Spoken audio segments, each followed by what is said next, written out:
الرحمن علم القرآن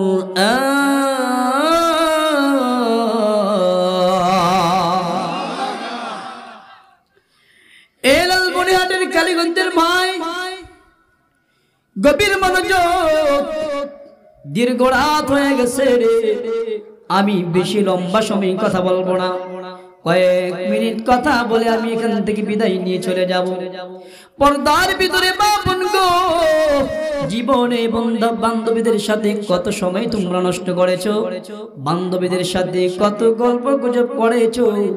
যেহেতু আজকে তোমরা মাহফিলের মধ্যে চলে এসেছো, আজকের এই সময়টুকু আল্লাহ তাআলার জন্য দিয়ে দাও। আমার সামনে বসা বাবাজিরা, যুবক ভাইরা রে, জীবনে তো সবাই কত নষ্ট করেছো। এখানে এমন যুবক ভাই রয়েছে 20 বছর 30 বছর অতিক্রম হয়ে গেছে, 31 বছরে পদার্পণ করবা কি না তাও কিন্তু কোনো গ্যারান্টি না।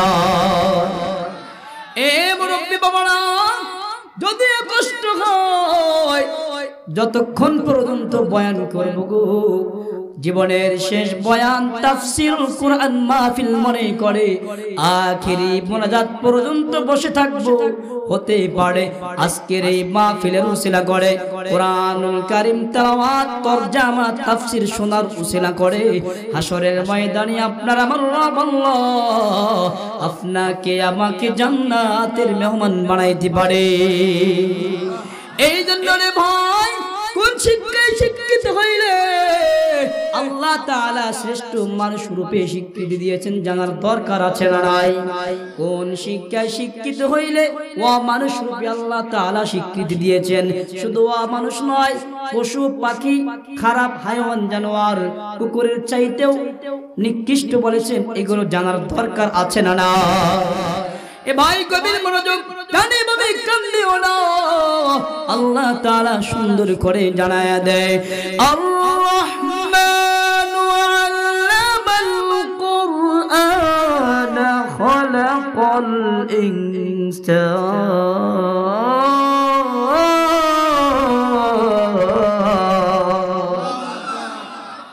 আল্লাহ পাক রব্বুল আলামিন জানায়া দেয়, আর-রহমান, রহমান হলাম ওই প্রভু, ওই রব, যেই প্রভু, যেই রব দুনিয়ার জমিনে বেঈমানকে যেই গাছ থেকে ফল খাওয়ায় রে, যেই পুকুর থেকে একে মাছ বেঈমানকেও খাওয়ায়, ঈমানদারদেরকেও খাওয়ায়।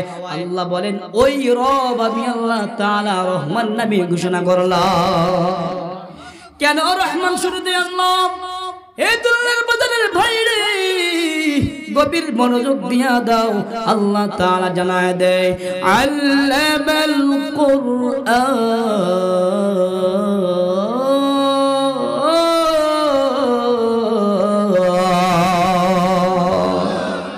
আমি আল্লাহ পাক রব্বুল আলামিন আগে মানব জাতিকে কোরআন শিখাইলাম, এরপরে আল্লাহ তাআলা আয়াত নিয়ে এসেছেন খলাকাল ইনসান।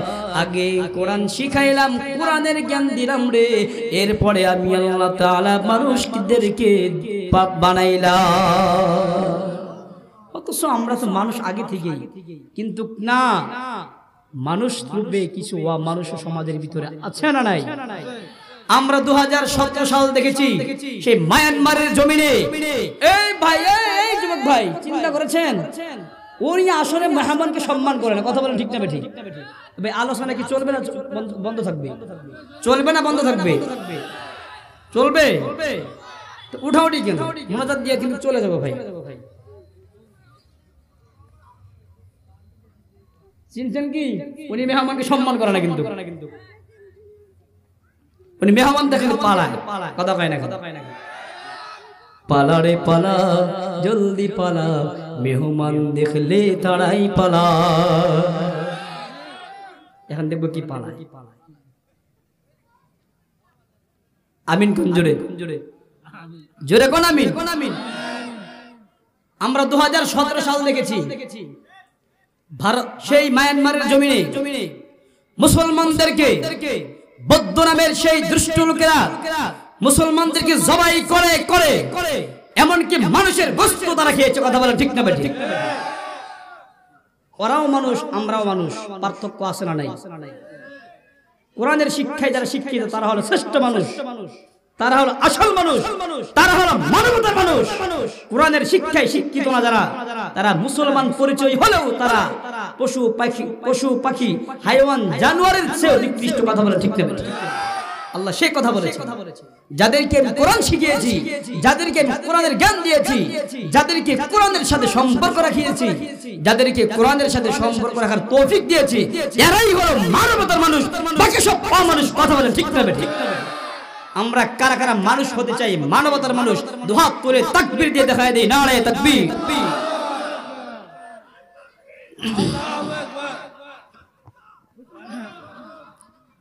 ভাইরা আমিনগঞ্জে গত এক সপ্তাহ আগে আমরা সেই বৌদ্ধদের এই কেমন জানি জাতি ভাই এজন্য বললাম, কোরআন আল্লাহ বলেছেন ওরা জাতি ভাই। আয়াত পরে তেলাওয়াত করে শোনাবো।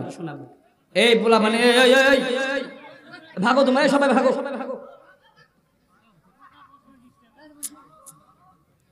আমি অল্প সময় কথা বলবো।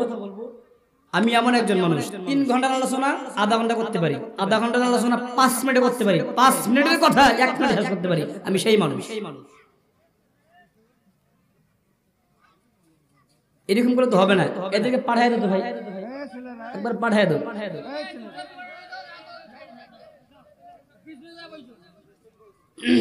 আমার দিকে তাকাও, রাগ করলেন আপনারা? আমি আমার বয়ানের মজলিসটাকে কোরআনের একটা ক্লাস মনে করি, কারণ আমি কোরআন ছাড়া বাহির থেকে একটা কথাও বলি না। আমরা এখানে কোরআন শিখতে আসছি না, কোরআনুল কারীম শিখতেই তো আসছি। আমরা একটা সাবজেক্ট নিয়ে আলোচনা করব, সেখানে কি রয়েছে, আল্লাহ কি বলেছেন সেগুলো আমরা জানতে আসছি। কথা বলুন, ঠিক না? মনোযোগ নষ্ট হয়ে গেলে আমও শেষ, সালাও শেষ, বাড়িতে যাবো খালি সালার বস্তা নিয়ে। কথা বলেন, ঠিক না? ঠিক ভাইরা আমার, রাগ করিয়েন না। যেটা বলতে চাচ্ছি, কোরআনের শিক্ষায় শিক্ষিত না হলে আল্লাহ কখনো আমাদেরকে মানুষ হিসাবে স্বীকৃতি দেবে না। আর কোরআনের শিক্ষায় যারা শিক্ষিত হয় তাদের দ্বারা কখনো দুর্নীতি, চাঁদাবাজ, টেন্ডারবাজি হয় না। কথা বলেন, ঠিক না? আমরা এখানে যারা রয়েছে, আমরা তো ইসলামের উপর থাকবো। আমাদের আগামী প্রজন্ম যারা আসবে, এদেরকেও মানবতার মানুষ রূপে কিভাবে বানানো যায় সে শিক্ষায় আমরা শিক্ষিত করবো। কথা বলেন, ঠিক না? ঠিক। আল্লাহ কবুল করে বলি আমি। এই যে কিছুক্ষণ আগে প্রায় ঘন্টাখানেক সময় নিয়ে বাচ্চারা যে আপনাদের সামনে প্রদর্শনী দেখাইলো, আপনারা হয়তো মনে মনে রাগ করতে পারেন, হুজুরকে বসায় রেখে এইগুলো কথা বলতেছে, এগুলো করতেছে। আমি ভাবছিলাম ওনাদের কি করে যদি মোনা দিতে পারতাম আর খুশি হইতাম, কারণ এইটাই তো আমাদের মূল উদ্দেশ্য। কথা বলেন, ঠিক না? ঠিক। আপনি আমি বয়ান শুনবো শেষ, কিন্তু আপনার আবার ছেলে মেয়ে কি হচ্ছে না হচ্ছে, কোন শিক্ষা পাঠশালায় দিয়েছেন আপনারা, কোন জায়গায় দিয়েছেন, সেখানে কি তারা আসলে শিক্ষায় শিক্ষিত হচ্ছে না তারা সময় কাটাচ্ছে, সেগুলো জানার দরকার আছে না নাই?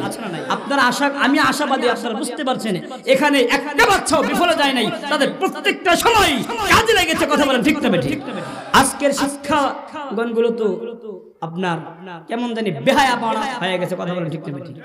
এরা যদি ছোট থেকে যদি আদর্শ শিক্ষায়, আদর্শ উস্তাদদের মাধ্যমে যদি শিক্ষা অর্জন করতে পারে, এরাই হবে আগামী দিনের শ্রেষ্ঠ সন্তান, এরাই হবে আগামী দিনের নেতা, এরাই হবে আগামী সমাজের প্রতিষ্ঠা করার সেই মানসিকতার মানুষ। কথা বলেন, ঠিক না? ঠিক। আজকের শিশু আগামী দিনের ভবিষ্যৎ। কথা বলেন, ঠিক না? ঠিক। এই জন্য আমি আসছি শিক্ষা বিষয় নিয়ে কথা বলবো, কারণ আমরা কোরআন যারা শিখতে চাই না তাদের ভয়ঙ্কর পরিণতি আল্লাহ তাআলা কিভাবে দিয়েছেন কোরআনুল কারীম শুনে জানি। তাহলে আমাদের কোরআন শিখলেই আমরা মানুষ হতে পারবো। কথা বলেন, ঠিক না? ঠিক। তৃতীয় পর্যায়ে আসি আমরা। সর্বপ্রথম আল্লাহ তাআলা যখন কোরআনুল কারীম নাজিল করেছেন নবীজির উপর, কোনো বিধান জারি করেন নাই, কোনো হুকুম জারি করেন নাই, শুধু বলতে বলেছেন পড়েন, রাসূল আপনি পড়েন। সূরা আলাকের 5টি আয়াত নাজিল করেছেন।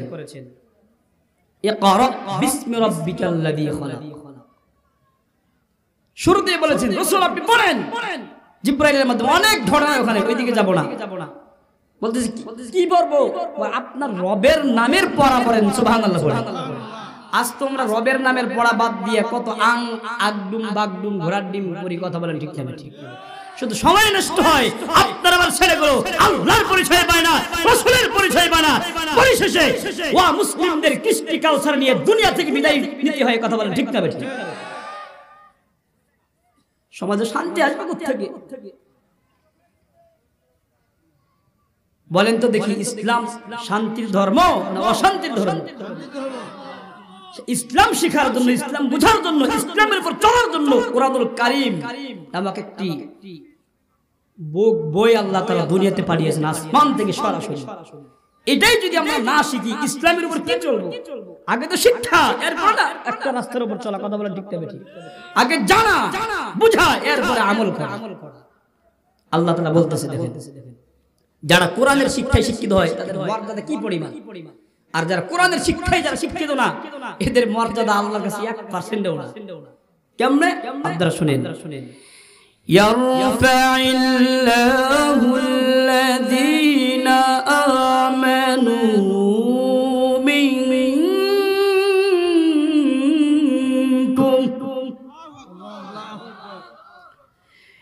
ইয়ারফাইল্লাহুল্লাযীনা আমানু মিনকুম। এ মুসলমান ভাই, গভীর মনোযোগ। সর্বোচ্চ 20 মিনিট এখান থেকে বিদায় নিয়ে চলে যাব গো। আল্লাহ তাআলা আপনাকে আমাকে সুন্দর করে জানায়া দেয়, দুল্লার পাড়ের মুসলমানরা শুনরে, দুল্লার পাড়ের মা বোনরা শুনে যাও। আল্লাহ তাআলা জানায়া দেয়, মানব জাতির মধ্যে থেকে যারা ঈমান গ্রহণ করেছে, আমি আল্লাহর উপর বিশ্বাস যারা এনেছে, আমার হাবিবের উপর যারা বিশ্বাস এনেছে, কোরআনুল কারীমকে যারা বিশ্বাস করেছে, এ ভাই, জান্নাত জাহান্নামকে যারা বিশ্বাস করেছে, পরকাল যারা বিশ্বাস করেছে, আল্লাহ তাআলা জানায়া দেয় এরা হলো মুমিন বান্দা। এদের মর্যাদা আমি আল্লাহ তাআলা অন্যান্য মানুষদের থেকে উঁচু করে দিয়েছি। যেরকম সুবহানাল্লাহ। ইয়ারফাইল্লাহুল্লাযীনা আমানু মিনকুম। চিন্তা করেছেন, ঈমান আনলে যদি মর্যাদা বেড়ে যায়, ঈমানের পরে কোরআন শিখার বিষয়, কোরআন শিখলে মর্যাদা কমবে না বাড়বে? আর কথা কয় না, বাড়বে না কমবে? পিছনের ভাইরা মুখে ঠাড়া করছে নাকি? হ্যাঁ, ব্যাটারি ডাউন। চিন্তা করেছেন, ঈমান আনলে যদি সম্মান বেড়ে যায়, কোরআন শিখলে কি পরিমাণ সম্মান বেড়ে যায়, শোনার দরকার আছে না নাই? আল্লাহ তাআলা জানায়া দেয়, ওয়াল্লাযীনা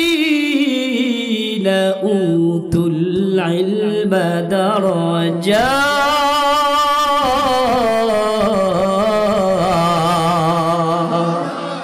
আল্লাহ পাক রব্বুল আলামিন জানায়া দেয় গো, যারা কোরআন শিখেছে, যাদেরকে কোরআনের জ্ঞান দিয়েছি, আসমানি ইলম যাদের সিনায় দিয়েছি আমি আল্লাহ, যারা হাদিস পড়েছে, হাদিস পড়ার পরে ইসলাম তারা বুঝতে পেরেছে, ইসলাম অনুযায়ী চলতে পারে গো, আল্লাহ তাআলা জানায়া দেয় এদের মর্যাদা শুধু দুনিয়াতে নয় রে, এদের মর্যাদা কবরে গেলেও কোনো আযাব তাদেরকে গ্রাস করবে না।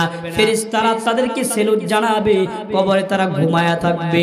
এরপর হাসরের ময়দানে যখন উঠবে রে, হাসরের ময়দানে আমি আল্লাহর আরশের ছায়া ব্যতীত আর কোন ছায়া থাকবে না। ওই ছায়ার মধ্যে 7 শ্রেণীর মানুষদেরকে আমি আল্লাহ তাআলা জায়গা দিব, আর কোথাও যখন জায়গা পাবে না, সেখান থেকে এক শ্রেণীর মানুষ হইল উলামায়ে কেরাম। এ মুসলমান ভাইরে, যাদেরকে আল্লাহ তাআলা অন্তরে কোরআনুল কারীমের জ্ঞান দিয়েছে, আল্লাহ তাআলা জানায়া দেয় এদের মর্যাদা শুধু দুনিয়াতে নয় রে, শুধু কবরে নয়, শুধু হাসরে নয়, এদেরকে ডান হাতে আমলনামা দিয়া ফুলসিরাতের ব্রিজ বিজলির মতো পার করায়া আবে হায়াত নামক সেই নদীর ভিতরে ডুব দেওয়াইয়া এদেরকে আমি আল্লাহ তাআলা জান্নাতের ভিতরে ঢুকায়া দিব রে। শুধু জান্নাতে ঢুকায়া কিন্তু নয়, এদের মর্যাদা দুনিয়াতে আমি ওপেন করে দিলাম রে। এদের মর্যাদা বহু বহু গুণে সমস্ত মানুষের চাইতে হলো বৃদ্ধি। আরো আস্তে কোন সুবহানাল্লাহ। বাড়িতে যাইয়া কালকে ঘুম থেকে উঠা পড়ে গেছেন সুবহানাল্লাহ, জোরে কোন সুবহানাল্লাহ। মানে এখন হুজুরদের মর্যাদা বাড়াই দিলাম তো এই জন্য সমাজে তো হুজুরদের মূল্যই নাই, কথা কয় না। হুজুররা খালি মাইন ছেড়ে বাড়িতে খায়। আপনি কয়দিন খাওয়াইছেন মিয়া? হুজুরদের মর্যাদা কে দিয়েছে? আরে কথা কয় না, কে দিয়েছেন? আল্লাহ মর্যাদা দিয়েছে। আপনার তো চুলকাই কে? প্রয়োজন আপনি ওই মর্যাদার আসনে বসার জন্য কোরআন শিখেন, আপনার মর্যাদা অটোমেটিক। এই ভাই খারাপ লাগতেছে নাকি? এই যুবক ভাই, এই খুশি নাই?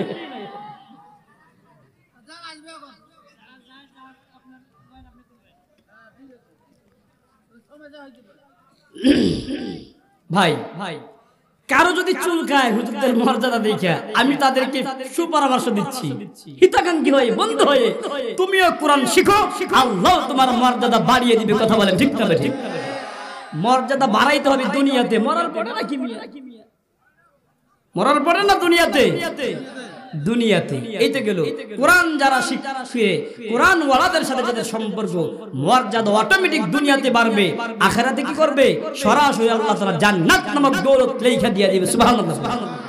এখন যারা কোরআন শিখায় আর শিখে, তারা কি পরিমাণ, এদের মর্যাদা কি, আরেকটু শ্রেষ্ঠত্ব কি? রাসূল যেভাবে বলেছে একটু শুনি। ছোট্ট বাচ্চা হাদিসটা পড়েছে, আমার মজা লাগছে।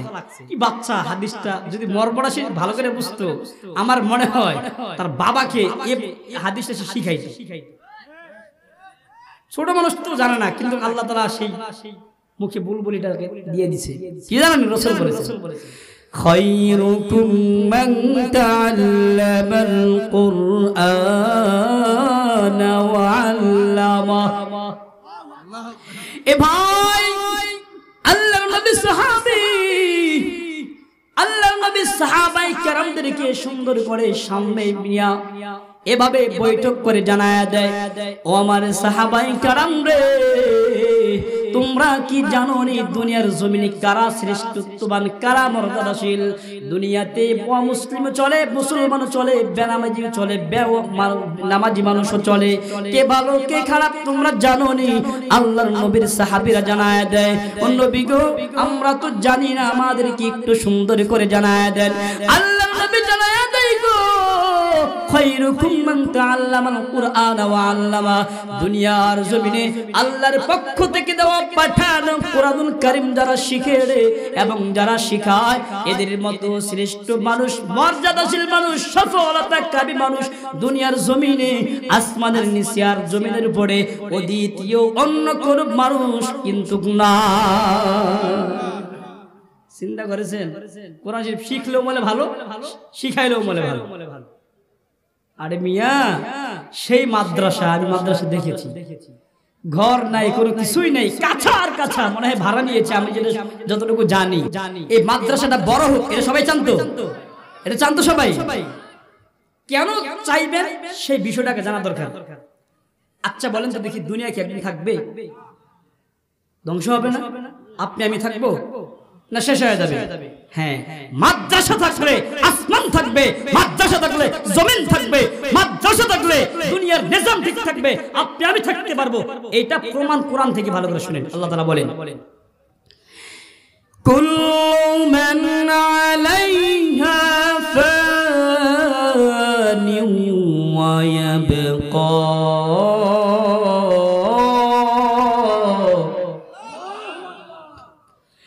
ويبقى وجه ربك ذو الجلال والإكرام।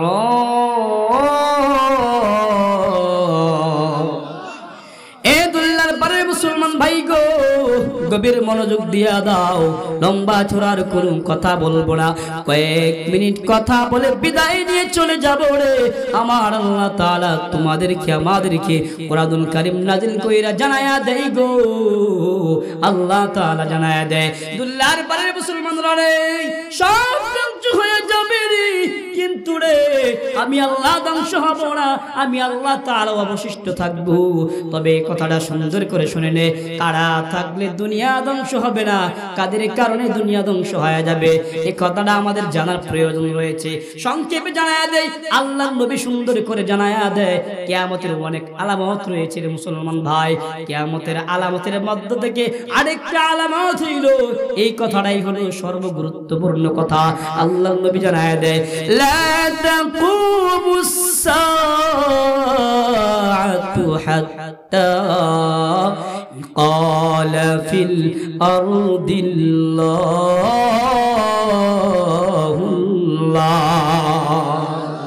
আল্লাহর নবী জানায় দেয়, সাহাবায়ে কেরাম রে, দুনিয়া তো শেষ হয়ে যাবে রে, কোন আলামতটা প্রকাশ পাইলে, কোন আলামতটা প্রকাশ পাইলে থাকলে কিয়ামত হবে না জানো নি?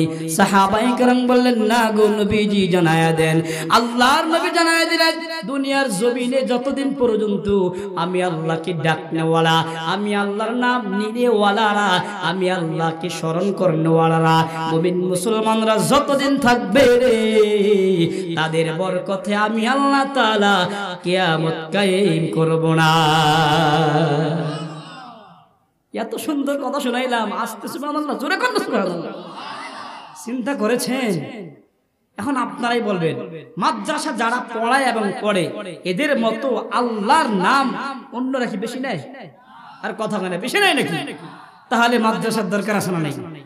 হ্যাঁ, কি পরিমাণ আছে চিন্তা করছেন? এই মাদ্রাসা থাকলে আল্লাহর নাম নিনেওয়ালা উলামায়ে কেরাম তৈরি হবে। উলামায়ে কেরাম থাকলে মসজিদের মিম্বারগুলো দাঁড়িয়ে থাকবে, মসজিদগুলো টিকে থাকলে দুনিয়ার জমিনে কিয়ামত পর্যন্ত কোন বাতিল মুসলমানদেরকে হঠাৎ ধরে কথা তাই ধ্বংস হয়ে যাবে। ইসলাম ছিল, আছে, ভবিষ্যতেও থাকবে। ইসলাম জিন্দা হতা হয় হর কারবালে के बाद মুসলমান আল্লাহর গোলাম। গভীর মনোযোগ দেন, আমাদের মুসলমানদেরকে এই জীবনে কেউ হারাইতে পারে নাই, আগামী দিনেও চেষ্টা করে পারবে না। কথা বলে ঠিক না বেঠে? মুসলমানরা আছে বিদায় তো মাস্তানি করতেছে, কথা কয় না? মুসলমানরা না থাকলে কোথায় মাস্তানি করতে? আসমান ভাঙ্গে তোমার মাথার উপর পড়তো, কথা কয় না? মুসলমানদের উপর আল্লাহ কিয়ামত কায়েম করবে না, যত করবে অমুসলিমদের উপর। হ্যাঁ, মাস্তানি করো, আল্লাহ বলে এদেরকে আমি ছাড় দেই, ছাড় দেই। ফামাহিলিল কাফিরিনা আমহিলহুম রয়দা। আল্লাহ বলেন, হে নবী, কাফেরদেরকে সুযোগ দেন না। কি করে করো? কেন কেন? আমহিলহুম রয়দা, আমি এদেরকে সুযোগ দিচ্ছি। তাই বলে সুযোগের সদ্ব্যবহার তারা যদি না করে, তারা যদি অসৎ ব্যবহার করে, আমি এদেরকে ধরি ধরি কিন্তু ছেড়ে দেই না, এমন ভাবে ধরি সব কিছু একেবারে গুড়াইয়া এদেরকে ধ্বংস করে। চিন্তা করেছেন?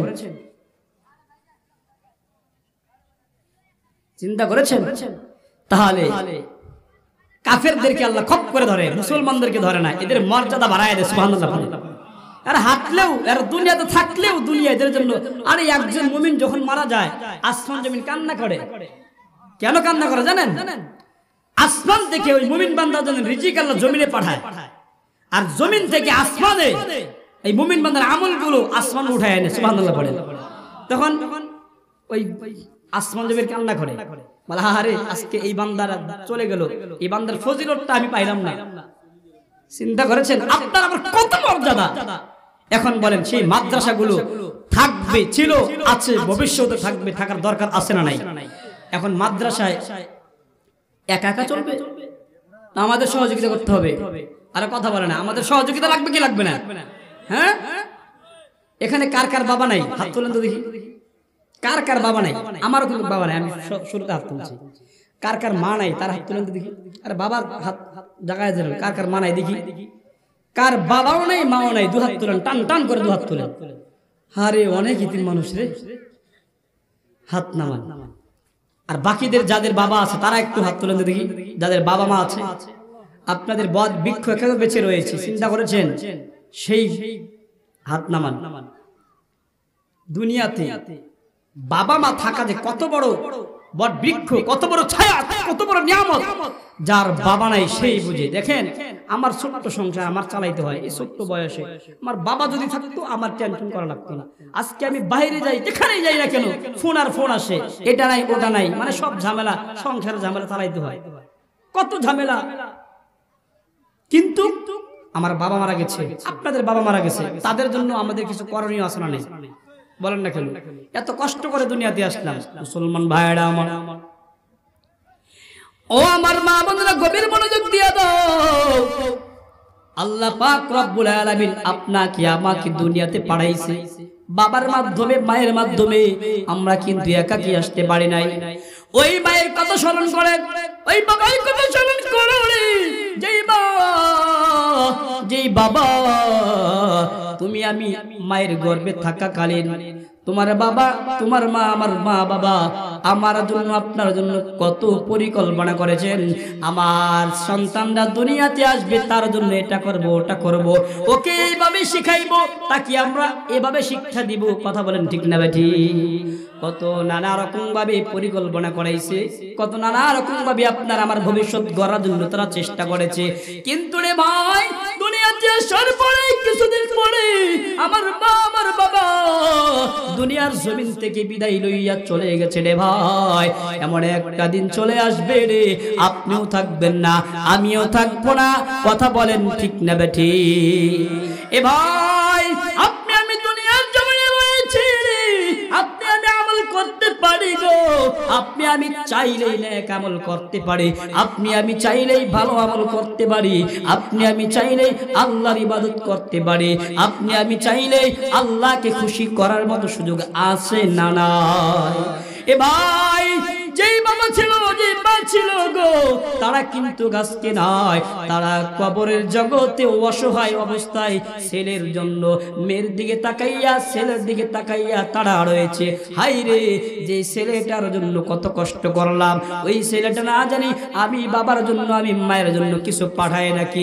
এ ভাই, গভীর রাত হয়ে গেছে গো, আল্লাহ তাআলা হাদিসের মধ্যে এসেছে, বুখারী মুসলিম বড় বড় কিতাবের মধ্যে এসেছে, গভীর রাত্রি কোন সন্তান যদি আল্লাহর কাছে তার কৃত কর্মের কথা যদি জানায় রে, পিতামাতার জন্য যদি দোয়া করে রে, আল্লাহ তাআলা সাথে সাথে দোয়াগুলো কবুল করে নেয়। এ ভাই, প্রায় রাত 12টা হয়ে যাচ্ছে, আবার মুহূর্তে গভীর রজনী হয়ে গেল। ভাই রে, আমরা দুনিয়াতে থাকতেছি পিতা মাতার দোয়ায় এই পর্যন্ত আসলাম। আমার মা তো বারবার বারবার আমাকে বলে, বাবারে তুই যে এই পর্যন্ত আসছস এমনিতে আসস নাই, মাঝে মাঝে আমাকে বলে তুই এখানে আসছস, আমি মায়ের যদি দোয়া না থাকতো রে এই পর্যন্ত আসা তোর কপালে কিন্তু যুক্ত না। এ ভাই, আমার বাবার ইচ্ছা ছিল আমাকে হাফেজ বানাবে, হাফেজ হয়েছি। বাবা দেখে গেছেন, আমাকে যখন পাগড়ি পড়াইছে গো, আমার বাবার মাথাও মধ্যে টুপি পড়ায় দিয়েছিল আমার হুজুরেরা, আমার লজিন মাস্টারের মাথায় টুপি পড়ায় দিয়েছিল আমার হুজুরেরা। আমার বাবার ইচ্ছা ছিল আমি আলেম হব, আলেম হওয়ার পরে এইরকম মঞ্চে আমি বসবো। বাবার ইচ্ছা ছিল, বাবা কিন্তু 13 সালে মারা গিয়েছে। আমি লেখাপড়া বন্ধ করি নাই, আমি আমার বাবার কথা আমি কখনো বিফলে ফেলাইতে দেই নাই। আমি মাকে বলেছি, মা সংসারের ভিতরে যত প্রকার অভাব থাকুক না কেন গো, আমার জীবন যতদিন থাকবে আমার বাবার স্বপ্নগুলো আমি পূরণ করব। এ ভাই, আমার বাবা অন্ধকার কবরে শোয়া রয়েছে, না জানি কোন হালতে গো। আজকে আলেম হয়েছি, আজকে বক্তা হয়েছি, সারা বাংলাদেশে ঘোরাফেরা করি, আগামীকালকে সুদূর সেই বগুড়ায় মাহফিল রয়েছে রে বাবা। আজকে আমি কত জায়গায় যাই, আপনাদের মতো শত শত হাজার হাজার মানুষের সামনে কথা বলি গো, অনেক মুরব্বী বাবা দেখতে পাই, আজও পর্যন্ত আমার বাবার মতো, বাবার চেহারার মতো ওই রকম মানুষ আর কোনোদিন দেখতে পাই নাই। এ ভাই, আপনাদের অনেক বাবা নাই, আপনার বাবা যখন থাকছিল আপনার কাছে, আপনার বাবা থাকাকালীন যখন ঈদুল ফিতর আর ঈদুল আজহা সামনে চলে আসতো, আপনার বাবা টাকার অভাবে, টাকার কারণে আপনার বাবা নিজে কখনো ভালো জামা কিনতে পারে নাই, স্যান্ডেলটুকু কিনতে পারে নাই।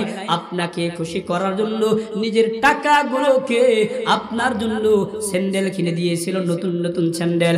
আপনাকে খুশি করার জন্য, আপনি যাতে করে মন খারাপ না করেন গো, আপনার জন্য ভালো ভালো জামা ক্রয় করে দিয়েছিল। আজকে সেই বাবা নাই, সেই বাবা কত কষ্ট করেছিল। আজকে মাটাও নাই, যেই মা 10টি মাস গর্ভের ভিতরে রেখেছিল। বাইরে বুঝাবার জন্য বলি, কেউ মন খারাপ করিয়েন না, কয়েক মিনিটের মধ্যে দোয়া করে দিব, মোনাজাত দিয়ে চলে যাব। আমার তো 2টা মেয়ে সন্তান রয়েছে। আমি যখন আমার বিবির সাথে ঘুমাইতাম, রাতের বেলা যখন ঘুমাইতাম, আমার সন্তানগুলো গর্ভে থাকাকালীন রাতের বেলা আমি ঘুমাইতাম, আমার স্ত্রী ঘুমাইতে পারতো না। কেমন করে জানি, এদিক একবার ডানে যায়, একবার বামে যায়, বারবার আবার একটু বসে বসে সময় কাটায় দেয় রাত্রি বেলা। কেন ভাই, আপনি আমি যখন মায়ের গর্ভে ছিলাম রে, আপনি আমি কত কষ্ট করেছিলাম। আমার মা রাতের বেলা ঘুমাইতে পারে নাই। মাঝে মাঝে যখন খাওয়ার জন্য সবাই বসতো, মা যখন প্লেটের ভিতরে খাবার নিয়ে বসতো গো, আমি যখন বুকের উপর পা দিয়ে লাথি দিয়েছিলাম, মা চিৎকার মেরে পেটে হাত ধরে এভাবে ধরে খানাগুলো ওই জায়গায় রেখে আবার সেই হাতটা সুন্দর করে ধুইয়া বিছানার মধ্যে যে গড়াগড়ি করতো। বলেন এই ঘটনাগুলো সত্য না মিথ্যা? আজকে ওই মারাই ওই মায়ের জন্য আমি এই ময়দান থেকে 30টা যুবক চাই গো।